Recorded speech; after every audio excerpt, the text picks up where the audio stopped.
আপনারা দেখছেন এক্সপ্রেস বাংলা, অন্তহীন খবর। ব্যারাকপুরে আয়োজিত হলো মাছ ভাত কর্মসূচি। বাঙালি মানেই মাছ ভাত। প্রাক্তন শাসক দলের একাংশেরই দাবি ছিল বিজেপি ক্ষমতায় আসায় নাকি বন্ধ হয়ে যাবে এই প্রকল্প। সেই জল্পনাকে মিথ্যে করে ব্যারাকপুরের যুব মোর্চা সংহতি ক্লাবের মাঠে আয়োজিত হলো মাছ ভাত কর্মসূচি। ব্যারাকপুরের বিধানসভার নবনির্বাচিত বিধায়ক কৌস্তব বাগচির সম্বর্ধনার মাধ্যমে শুরু হলো এই কর্মসূচি।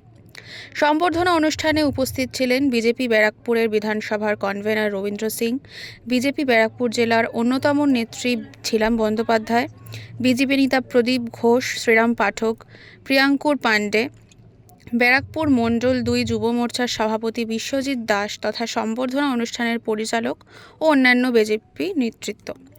এই দিন বক্তব্য রাখতে গিয়ে ব্যারাকপুরের নবনির্বাচিত বিধায়ক কৌস্তব বাগচি বলেন, কোনো লাভ নেই, কোনোদিন কাউকে ভয় করেনি, ঈশ্বর ছাড়া কোনোদিন কাউকে ভয় করেনি। আগামী দিনে আশঙ্কা দুষ্কৃতীদের কারণে আজকে ব্যারাকপুরের দুষ্কৃতীদের তো মূল শিকারটা বন্ধ হয়েছে।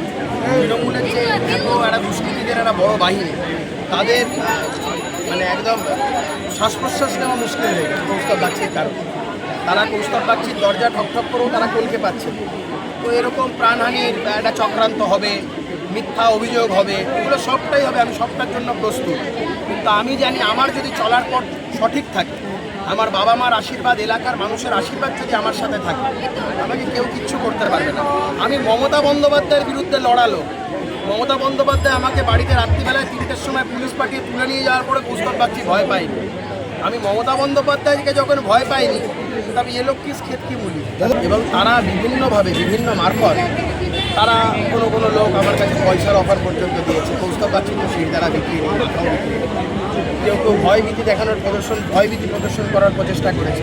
আমি বলেছি ভয় নামক জিনিসটি আমার ডিকশনারিতে যেরকমভাবে ভয়তে, ভীতিতে, অর্থের লোভ, অনেক কিছু তারা দেওয়ার চেষ্টা করেছে, কোনোটাতে আমি মাথা নত করি।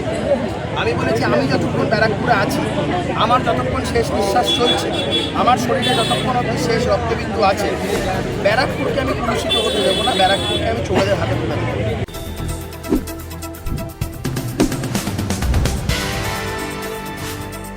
আপনারা দেখছেন এক্সপ্রেস বাংলা, অন্তহীন খবর।